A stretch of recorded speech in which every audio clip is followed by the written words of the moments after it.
Hola, soy Carlos Delgado y esto es un canal donde hablamos sobre arte y sobre cultura contemporáneas. Vamos a pasar al segundo capítulo de este curso de introducción al arte contemporáneo, donde vamos a empezar ya a plantear algunas cuestiones referidas a ese siglo que yo anticipaba como fascinante, que es el siglo XVIII, y fascinante porque se articulan algunas de las cuestiones que son esenciales luego para entender el desarrollo de la modernidad. Y además nos encontramos ya en el propio siglo XVIII un paradigma un poco distinto a lo que habíamos visto en ocasiones anteriores, en cuanto a que ya no nos encontramos a una sucesión cronológica de estilos. Es decir, ya hemos señalado cómo vamos pasando de grandes periodos historiográficos, ¿no? Ese Renacimiento que dura 2 siglos, ese Barroco que dura un siglo, siglo y medio, ¿no? Y en este siglo XVIII con lo que nos venimos a encontrar es con unos estilos que se superponen cronológicamente, que es difícil mantener separados como cajones estancos. Es decir, el barroco todavía entra en el siglo XVIII, pero sobre todo es ese rococó, ese neoclásico, ese romanticismo que empieza a apuntarse en muchos aspectos, los tres estilos, podemos decir, que determinan el siglo XVIII, pero no tienen una consecución cronológica, sino que incluso vamos a ver cómo se solapan y en algunos autores, y no precisamente marginales, como pueda ser Goya, podemos encontrar rasgos que apuntan al neoclasicismo, tanto como al rococó, como anticipos de lo que podría ser la estética del romanticismo, que luego tendrá su pleno desarrollo en la primera mitad del siglo XIX. Por lo tanto, es un siglo muy interesante, pero no tanto porque ya se está anticipando esta mezcla de estilos y de propuestas, que luego va a ser muy característica de la modernidad, sino porque aquí es donde se configuran una serie de elementos que son lo que determinan algo que ya hemos señalado, que es la institución artística. La institución arte, configurada por una serie de elementos, como puede ser el museo, la exposición, la crítica, el público, es decir, ese paradigma que podemos decir que es la institución artística y con muchas modulaciones y muchas transformaciones, podemos decir que se mantiene prácticamente hasta hoy, es aquí donde surge. Y también surge un elemento fundamental para esta institución arte, que todavía no hemos señalado, que es la aparición de la estética como disciplina, como un pensamiento en torno filosófico, en torno a la idea de belleza, y también a la idea de arte, que veremos que son dos términos que, aunque en un principio van muy unidos, luego se empiezan a separar, y también la propia historia del arte, también la historiografía artística, que ahora se consolida a través de figuras como Winkelmann, es ahora cuando tiene un punto de arranque muy importante en este siglo XVIII. Todos estos elementos es lo que configuran, lo veremos más despacio, lo que vamos a denominar la institución artística, la institución arte. En la teoría del arte de José Jiménez, un libro al que ya hemos hecho referencia, en su página 105, el autor ya nos presenta este cuadro, que pretendidamente estable nos señala, que ubica en su centro la obra de arte y en sus extremos el artista, que es quien la produce, y en el otro lado el público a quien va destinada, y con la mediación jerarquizadora, orientadora, de lo que también se va a definir en este momento, que es la crítica de arte en este siglo XVIII, y va a dejar al margen, por su carácter supuestamente solo manual, es decir, que no tiene un componente intelectual, a la artesanía. Este sistema hoy no nos valdría, porque aquí faltan figuras como el comisario, la artesanía y la obra de arte, o la cultura popular y la obra de arte, vamos a ver cómo en la posmodernidad empiezan a imbricarse de una manera inesperada, pero en cualquier caso nos vale como primera plataforma, luego le iremos modulando a lo largo de estas clases, para ver un primer esquema, unos primeros componentes que surgen en el siglo XVIII, en esta época de la Ilustración europea. Pero para perfilar mejor lo que estamos diciendo, para ver el cambio que supone este siglo XVIII, nos podemos ir, si queréis, al siglo XVII, al barroco.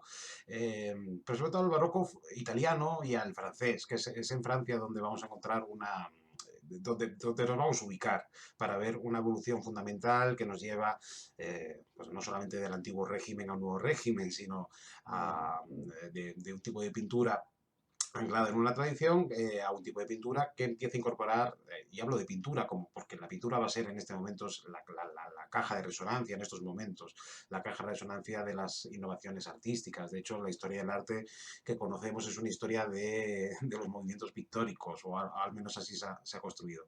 Pero decía que es en Francia, en el ámbito francés, donde a través de la pintura como sinécdoque del arte, nos vamos a encontrar esa evolución, esas transformaciones importantísimas para entender lo que va a ser el arte de la modernidad y los desarrollos contemporáneos.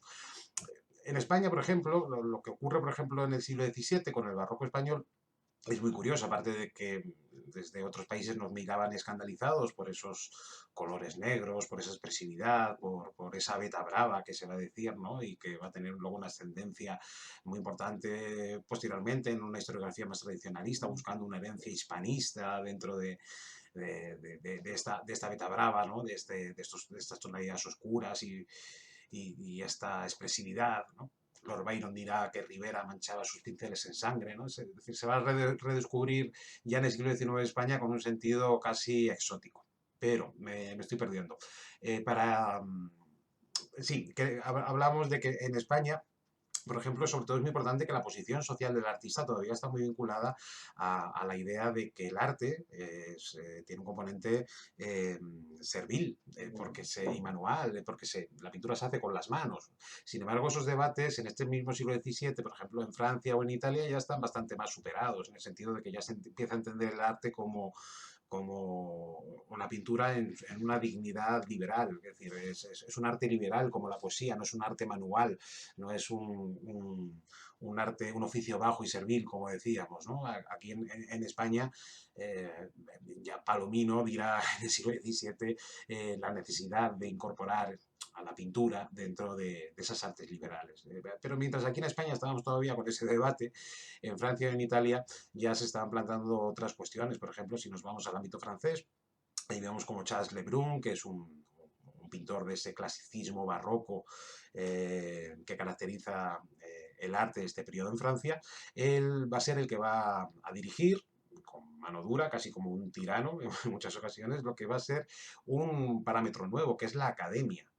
La formación de los artistas venía determinada por tradicionalmente por su ingreso en un gremio y ese gremio, perdón, por su ingreso en el taller de un artista, años de aprendizaje. Velázquez fue así, en el taller de Pacheco, años de aprendizaje en el taller de Pacheco y en un momento determinado ya puede formar parte de ese gremio y abrir su propio taller. Pero en Francia ya se empieza a incorporar esta idea de la academia que le va a dar un sentido más liberal, más liberal en el sentido más intelectual a la producción artística para separarla de ese componente artesanal que hemos señalado antes, porque realmente el arte apelaría, según la academia y según este clasicismo francés, a la razón y a las reglas, porque esta academia, que va a tener ese componente positivo de posicionar al artista en un lugar distinto, también va a tener un componente negativo, podemos decir, porque va a estar determinada por un dirigismo muy notable, que es considerar la doctrina artística, considerar el arte a partir de una doctrina, sobre todo a partir del concepto de lo bello, que es algo eh, que se va a identificar con lo ideal. ¿Qué quiero decir con todo esto? Si nos vamos a la Academia Francesa, vamos a ver cómo este aprendizaje se basa sobre todo en una idea de una belleza en un sentido no platónico. La belleza está en las ideas y es ahí hacia donde nos tenemos que ir. Hay imitación, hay mímesis, pero esa mímesis debe ser mejorada a través de ese ideal que mejora las cosas, no la naturaleza, porque la naturaleza es perfecta, pero sí lo percibido por los sentidos, por esa realidad empírica que luego los filósofos de principios del siglo XVIII van a empezar a introducir, los empiristas, desde Locke a Hume, van a empezar a introducir esta reivindicación de lo que perciben los sentidos, pero en este momento estamos hablando de una belleza que se busca, que se entiende, que se quiere perfecta, que se quiere sometido a unas reglas y que no puede compartir su dominio con ninguna otra categoría, ¿no? Es decir, como pueda ser, por ejemplo, lo feo. Lo feo, si aparece en estos momentos, en este siglo XVII, es para destacar la belleza, ese ideal de belleza. Hay una íntima relación entre belleza e ideal para protegerla, belleza e ideas, para proteger a la belleza precisamente del ámbito de lo natural, del ámbito de lo subjetivo, del ámbito de lo que procede del ser humano. Por lo tanto, en esta academia, Charles Lebrun, y que luego va a tener un amplio desarrollo, y también en la Academia Italiana, y que va a tener un gran desarrollo en el siglo XVIII, es decir, porque vamos a ver que se mantiene esta idea, lo que hay es una doctrina de la belleza sometida a unas reglas de proporción, armonía, de equilibrio. Esa belleza todavía está formulada bajo unos parámetros que apelan a la razón, ¿no? Y lo que ocurre en el siglo XVIII es que desde Addison en adelante hasta Kant, ya a finales del siglo XVIII, se va a empezar a poner en valor la subjetividad, es decir, más que la subjetividad, la sensación. Y la sensación apela a la subjetividad. Y esa sensación, la subjetividad, determina el gusto. El gusto es lo que te produce placer. Y estos son conceptos nuevos que ahora se empiezan a introducir. Esto no quiere decir que la belleza como un ideal se desplace, no son cajones estancos, pero se empieza a introducir como muy en sordina esta, a través sobre todo de la filosofía empirista, como decíamos, y luego ya Kant le da una contundencia en su crítica del gusto absolutamente revolucionaria a nivel filosófico, y que para sintetizar y que nos entendamos, el cambio es el siguiente: la belleza ya no procede, ya no va a proceder del objeto, sino del sujeto.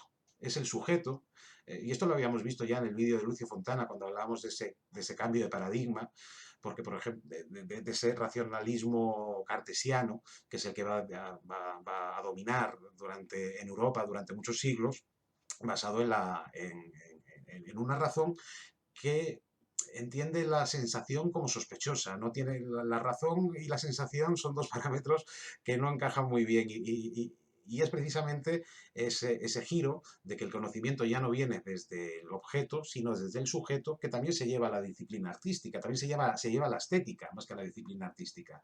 La idea de que la belleza no se construye solamente bajo unos ideales, sino que también interviene la subjetividad. Y en esa atención a la belleza por parte de la subjetividad aparecen de repente unas categorías estéticas, aunque por ejemplo Kant no las considera categorías estéticas, pero aparecen unas nuevas formulaciones,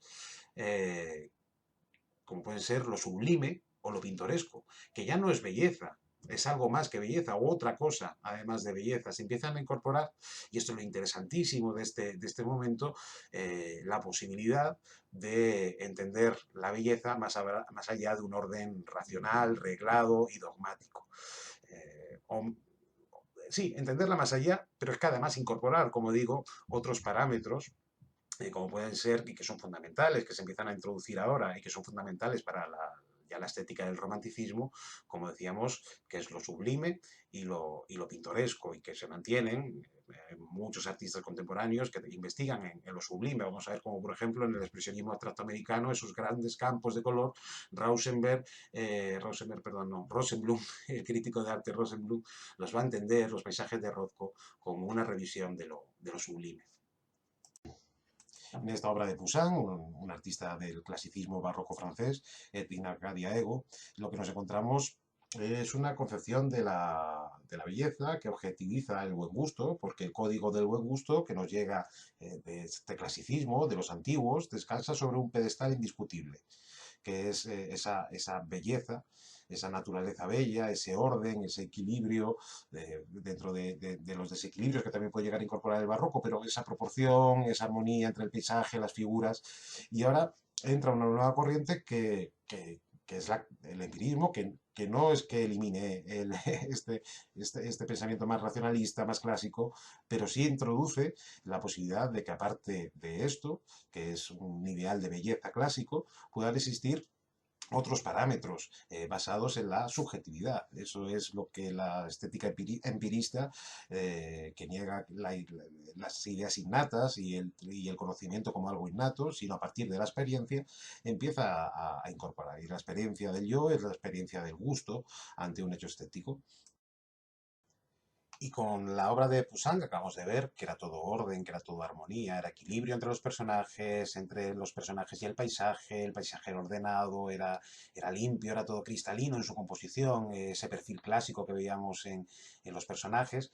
Ahora aquí ese gran tema, además, moral, clásico, de la antigüedad, ¿no? Desaparece, y lo que nos encontramos es otra cosa. ¿Esto es bello? ¿Esto es belleza? No. Esto es esta nueva categoría estética, que no es realmente una categoría estética, es esta nueva idea, que es lo pintoresco. Es decir, los senderos retorcidos podría ser pintoresco, la maleza, los puentes sobre riachuelos, las ruinas, las cascadas. Estos son los objetos típicos de lo pintoresco. Por lo tanto, la naturaleza ya no es percibida bajo un orden, sino precisamente bajo los contrastes de luz y de sombra, en los que se resaltan las irregularidades del terreno, de la vegetación. la naturaleza que descubre lo pintoresco, por tanto, no es uniforme. No es como esa belleza atemporal que hemos visto en el cuadro de Poussin. Ahora se abre la perspectiva a lo singular, a la mezcla, a lo que parece escapar a cualquier ley, a ese dogma que decíamos, esa doctrina del bello ideal que decíamos propia de la academia del siglo XVII, ¿no? Es decir, el resultado que estamos viendo no es bello, es tal vez agradable. No es bello bajo los parámetros clásicos, es otra cosa, es pintoresco.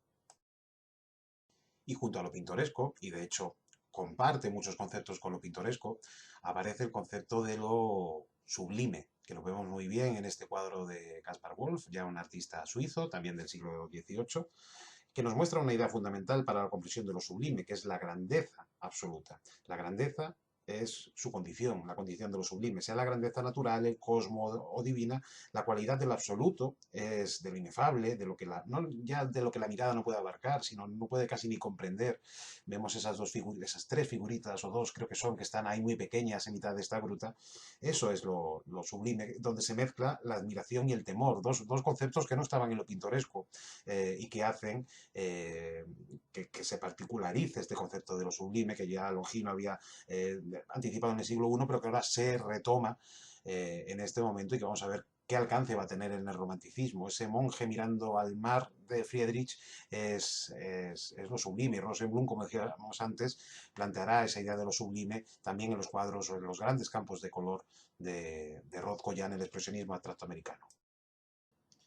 Ese sentido de lo sublime, que aparece ya en el siglo XVIII, culmina en el siglo XIX en el romanticismo. Este es el monje frente al mar al que antes hacíamos referencia, esta obra de Friedrich, el artista alemán, una obra de 1808, donde los motivos que le resultaron anecdóticos, como las barcas, los fue eliminando poco a poco y transcribió finalmente al lienzo la imagen de una inmensidad elemental, de un paisaje marino puro, con una única figura, que es un capuchino, que está ahí en las dunas, y el perfil de unas gaviotas. Es decir, esto es el alcance de lo sublime, de lo inabarcable, ¿no? El poeta Claeys va a decir cuando vea esta obra que cuando se mira es como si a uno le arrancaran los párpados. Y esta también puede ser una hermosa definición de lo sublime.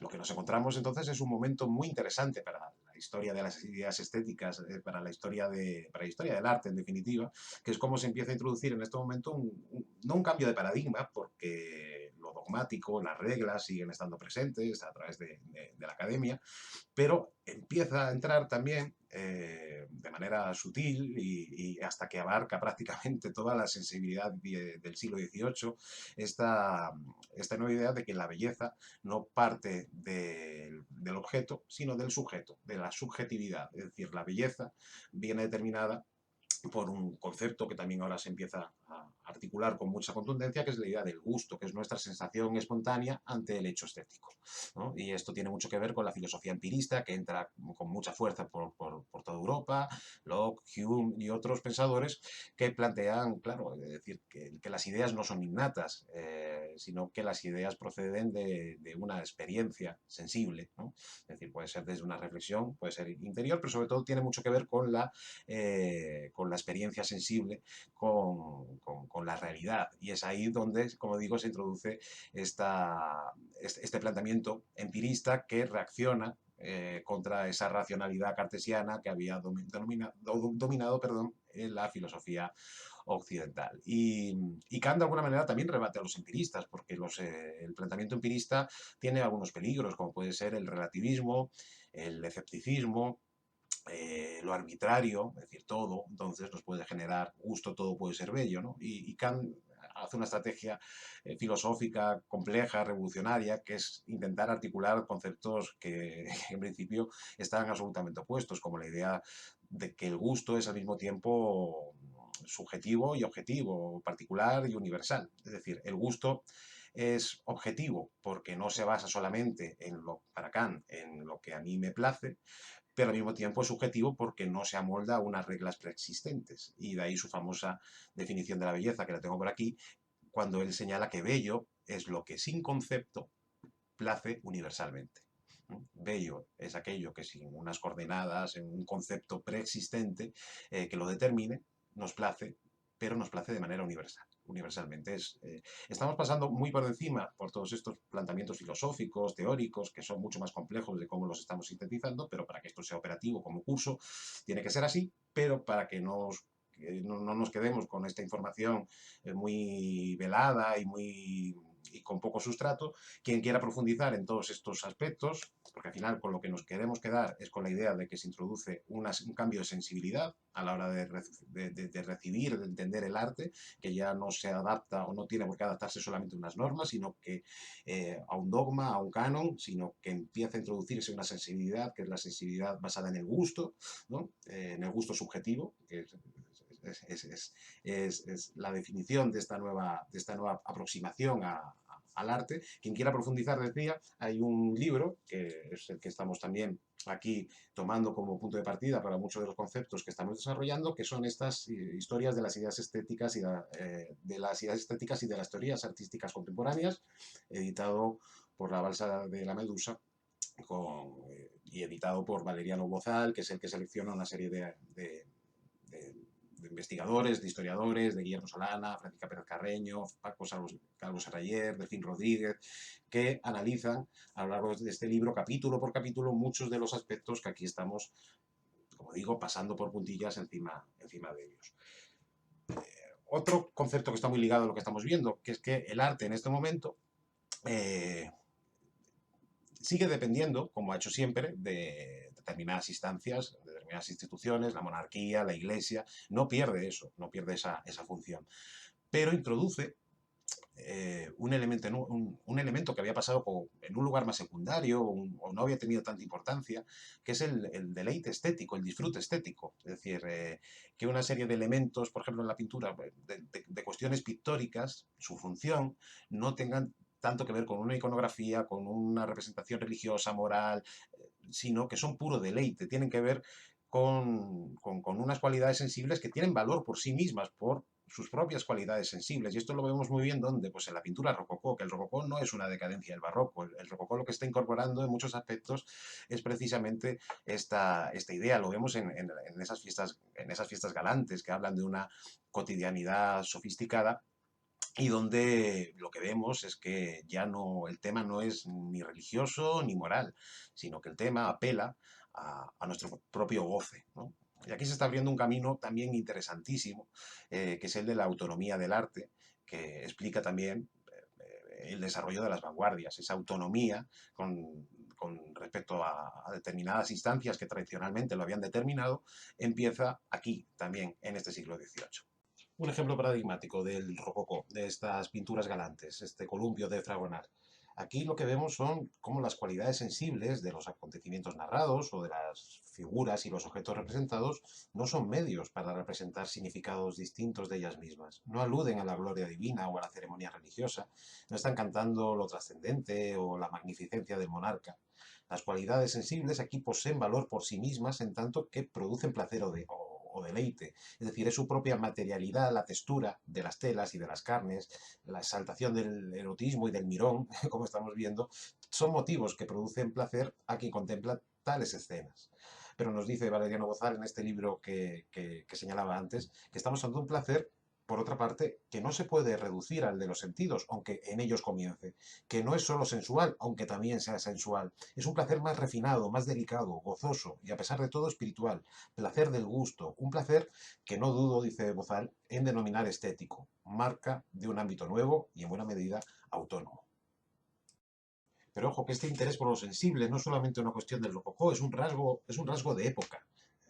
Lo empírico es un rasgo de época de todo este siglo XVIII. Este siglo afirma su diferencia respecto a todo lo anterior. ¿Y cómo lo hace? Acentuando el valor de la mirada. Lo vemos en este Sebastián Martínez que pinta Goya. Es decir, la chaqueta es una maravilla, aunque no se vea bien en ninguna reproducción, tampoco en esta, ¿no? Lo que vemos es su intensidad, la brillantez de su belleza que nos detiene nuestra mirada en el tejido, en el delicado y suntuoso juego de los colores, en la intensidad y en la densidad de la pasta pictórica, en los efectos de la luz, los brillos que resbalan sobre la tela. Todo esto tiene que ver con el puro deleite, con ese goce, y que hace, como decíamos antes, está empezando a darle un valor autónomo al hecho pictórico en sí mismo. Porque anteriormente el deleite tenía un sentido vinculado a lo que estaba representando, es decir, enaltecer las riquezas del monarca, por ejemplo. Pero aquí no, aquí lo que encontramos es, por supuesto, el vestido, el traje, nos da un posicionamiento social muy concreto, pero al mismo tiempo de lo que nos habla es un gusto de la estética, de la belleza, de las formas, de lo sensible, por sí mismo. Esta autonomía del arte es un proceso que además corre en paralelo con la autonomía del pensamiento científico, ¿no? Una autonomía de la ciencia con respecto a los prejuicios, el comportamiento, empieza también a ser autónomo de la moral establecida.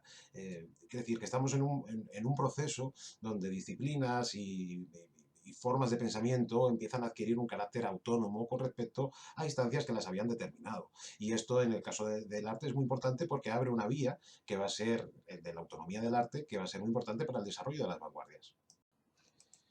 Esto es una pieza de Sonia Delaunay, 1913, contrastes simultáneos, está en el Museo Thyssen por ahora, a no ser que la baronesa quiera venderlo, como quiere hacer con Matamua de Gauguin. Es una pieza que tenemos en Madrid y la traigo para hablar de esta idea de cómo las vanguardias ya llevan el concepto de autonomía a unos extremos inéditos, ¿no? Es decir, el pensamiento que está asociado a la noción moderna de autonomía artística, hemos visto que se apoya en una tradición histórica que nos lleva de Baumgarten a Kant, dentro de las teorías estéticas y que se empieza a desarrollar en esta Francia del siglo XVIII. Y con la autonomía, ¿qué nos referimos? Pues que se atribuye el ejercicio de las artes aptitudes para una interpretación independiente, autosuficiente o soberana del mundo visual. Se le exime de la necesidad de subordinarse a otras formas de conocimiento o de resolución de la realidad.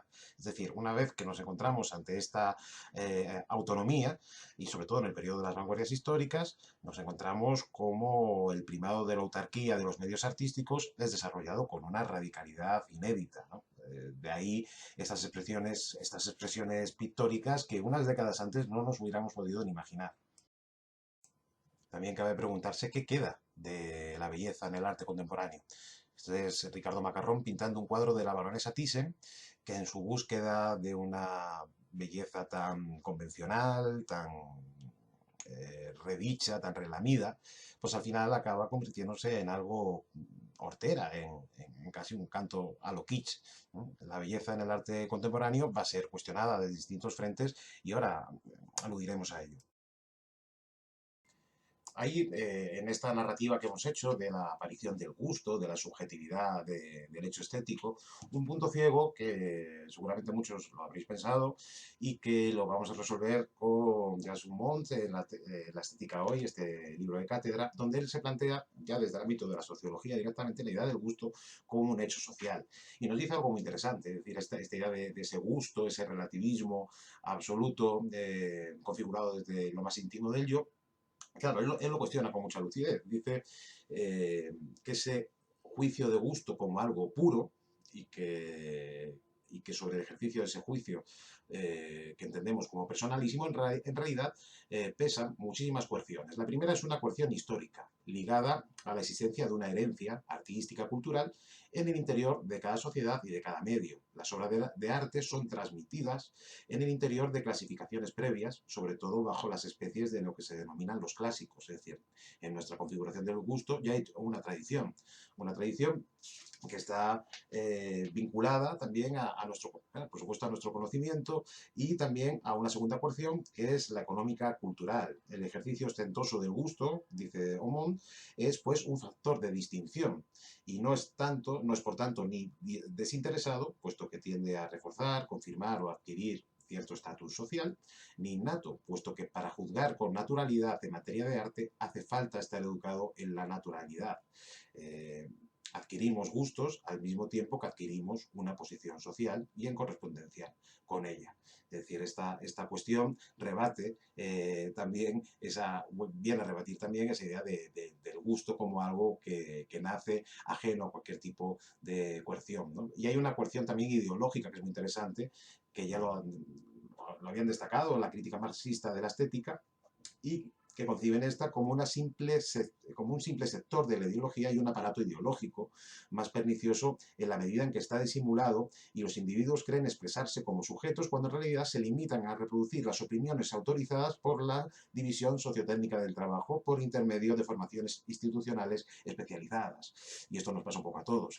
Es decir, que nuestra opinión, precisamente, ante algo que plantea un hermetismo tan grande como puede ser el arte contemporáneo o una primera sensación de hermetismo, pues en muchas ocasiones, para no parecer incultos, es decir, para no parecer que no tenemos esa posición cultural que requiere un cierto estatus social, pues repetimos como loros opiniones de personajes que entendemos que están autorizados para verter esa opinión. De ahí la importancia que venimos diciendo de que seamos nosotros mismos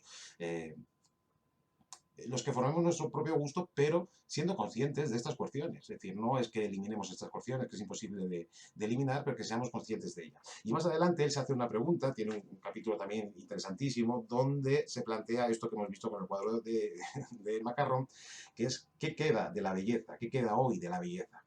Y dice lo siguiente, dice, lo mínimo que se puede decir es que lo bello ya no es una noción actual. Y lo vemos en el arte actual.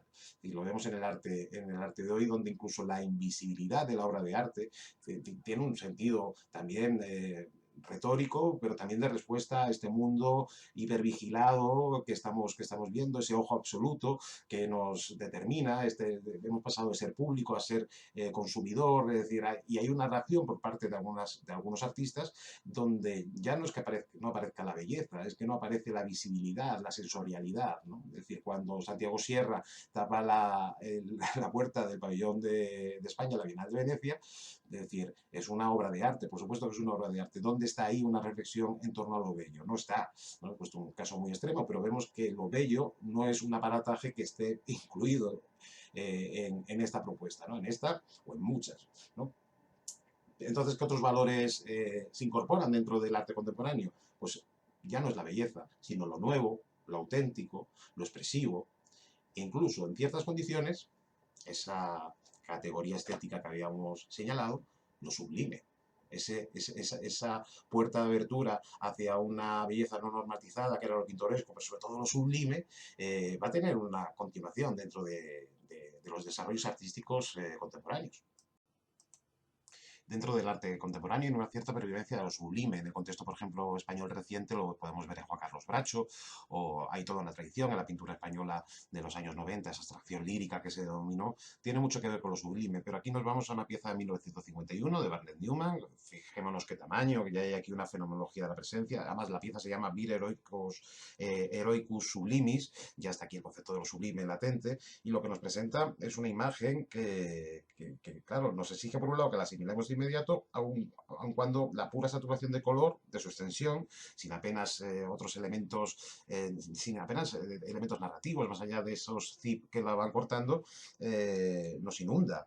Es decir, la mayoría de los comentaristas han asociado este exceso, a través del cual se nos obliga a renunciar a nuestro dominio sobre el campo visual, con la idea de lo sublime, si bien muy modificado. De hecho, aquí podemos decir que Barnett Newman está interpelando algunos de los conceptos clásicos de lo sublime que se empiezan a desarrollar en la ilustración, pero para que veamos que más que la belleza, esa línea de fuga que puede ser lo sublime, va a tener una presencia y una reflexión dentro de las prácticas artísticas contemporáneas. Y esta idea de lo sublime, asociada a un paisaje inabarcable, inefable, que produce admiración y terror, al mismo tiempo está planteada desde distintas perspectivas también en muchos videojuegos. Es decir, lo sublime se ha incorporado a la cultura popular. Y hay toda una tendencia dentro del arte contemporáneo que alcanza el desarrollo de lo que se llama arte conceptual, donde lo sensorial, la sensibilidad de las formas visuales, pues son en muchos casos eliminadas. Pero ya a principios de siglo, ya una figura como Duchamp, cuando explica sus ready-made, ya está planteando dentro de esta vanguardia dadaísta en la que él en principio se inscribe cuando realiza estos objetos encontrados y dispuestos de una determinada manera, sobre lo que para él implican estos ready-made. Dice, hay algo, dice Duchamp, que quiero dejar claramente establecido. La elección de estos ready-made no me fue dictada jamás por delectación estética alguna. La elección se fundaba en una reacción de indiferencia visual en combinación con una ausencia total de buen o mal gusto, en realidad con una anestesia completa. Y una comparativa muy extrema, ¿no? Esta Leda y el cisne atribuida a Leonardo, en comparación con lo que podría ser una buena manifestación de arte contemporáneo, que es esta de John Peter Bidkin, donde el mismo tema es planteado desde otros lugares. Pero pensemos que este gusto por lo feo, vamos a decirlo así, veremos que no es así, pero este gusto por lo feo del arte contemporáneo no es una pura butad para... A veces sí, ¿no? Es un elemento puramente transgresor para que no tiene ningún discurso detrás y que solo se sustenta, eso ocurre. Pero digamos que las reflexiones serias, pertinentes en torno al ideal o como que reaccionan frente a un ideal de belleza que también ha tenido unas consecuencias muy determinadas en un canon muy determinado para la mujer, una mirada represora.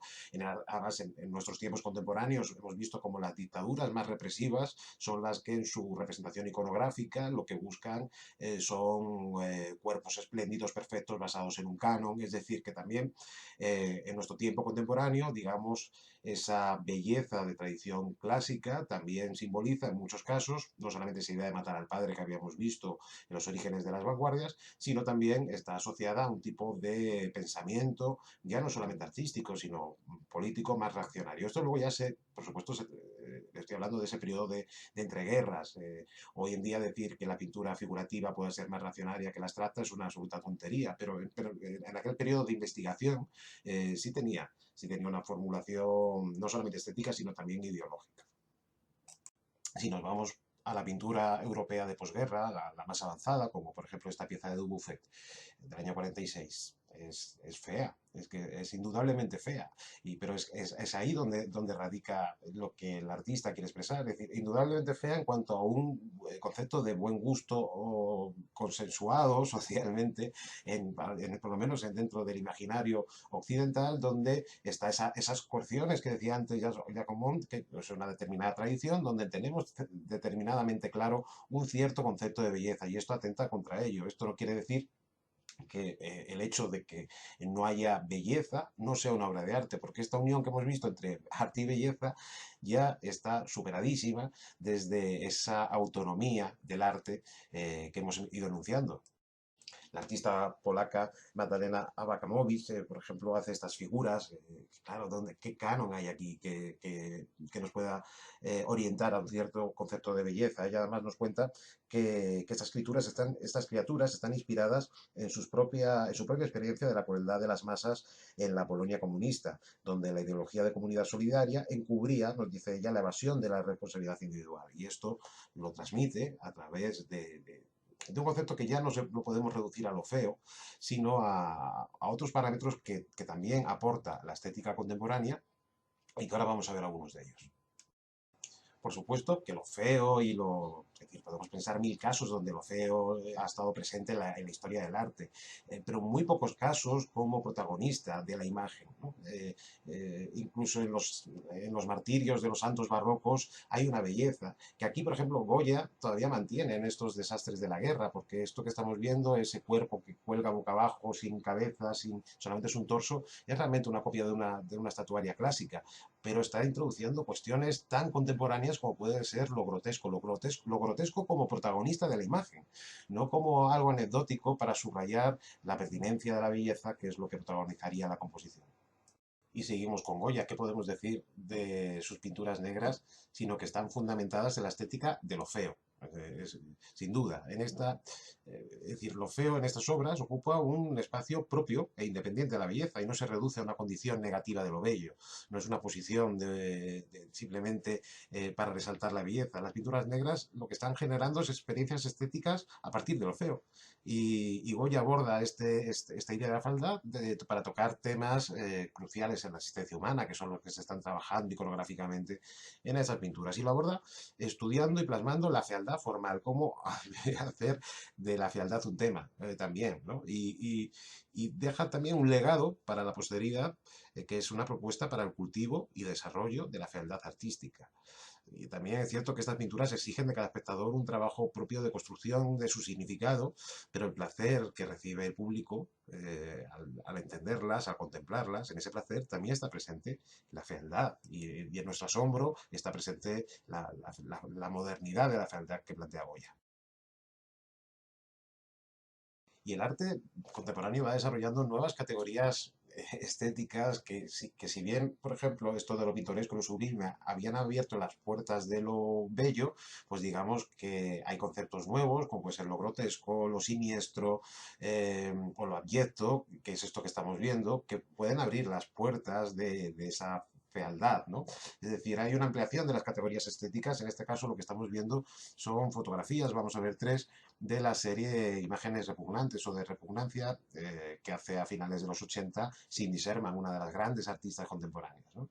Y ellas entregan análisis de la capacidad de impacto de temas que la sociedad no acepta abiertamente o considera una lacra más que una enfermedad, como por ejemplo imágenes asociadas a la anorexia con restos de comida, a la bulimia, pues con los vómitos, a la condición biológica femenina, sangre menstrual, que lo que hacen es desfetichizar el cuerpo, que de esta manera se convierte en una localización del abyecto, en tanto que opuesto a lo sublime y a lo bello. Es decir, esta idea de quitarle al cuerpo ese concepto cuerpo femenino, ese concepto de fetiche, también nos revela una reflexión sobre ese canon femenino que se le impone a la mujer, guapa, delgada, perfecta, pero que las consecuencias de esa presión social para lograr ese canon perfecto, como pueden ser enfermedades, trastornos alimenticios, pues se oculta, está oculto porque pertenece al abyecto. Parece ser que hay en Estados Unidos un museo en Somerville, que es el Museo de Arte Malo, donde imágenes como estas que estamos viendo son allí expuestas. Es un museo privado, es pues una gracieta, pero es curioso, ¿no? Cómo las obras, podéis verlas en internet. Claro, suele ser pintura la que se suele asociar a esta idea de lo malo, porque es en ella donde encontramos un anticanon que ya no podemos soportar bajo ningún tipo de explicación social, cultural, política, es simplemente una fealdad supina. Y terminamos aquí esta aproximación que hemos hecho en este segundo capítulo a cuestiones estéticas fundamentales para entender por dónde van a evolucionar determinados conceptos del arte contemporáneo. En la próxima sesión ya sí nos introducimos en aspectos más sociológicos que tienen que ver con la aparición en la esfera pública del concepto de arte, que hasta entonces había estado acotado a determinadas instancias como la Iglesia o la monarquía, ¿no? Hoy lo que hemos visto ha sido el concepto de lo bello, como tuvo mucha presencia y que lo vimos también en el vídeo de Ganímedes, como una guía para entender hacia dónde se encaminaba el arte, iba modulándose a través de la sensibilidad de cada uno de las sociedades a las que interpelaba, ¿no? Sobre todo desde el Renacimiento italiano en adelante, y cómo en un momento determinado lo bello se amplifica y ya con el desarrollo del siglo XX lo bello incorpora categorías nuevas y la fealdad entra sin ningún tipo de complejo con respecto a la belleza. Y hablando de belleza, vamos a terminar con un pequeño vídeo de ese arranque de una película que se llamó La Gran Belleza, que arranca precisamente con una fiesta pues muy de Berlusconi. En realidad habla de ese periodo de decadencia reciente, la Italia reciente, que nos viene a decir que la fiesta en realidad ha terminado. Y bajo el ritmo de Rafael Acarrá, seguimos reflexionando sobre lo que implica hoy la belleza, qué pertinencia tiene la belleza en las próximas sesiones, pero hoy con ese ritmo nos despedimos. Hasta la siguiente sesión. Chao, chao.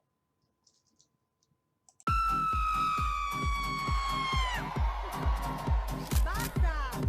Oh, c'è stanno pure i corteghe cinesi, ti ricordi?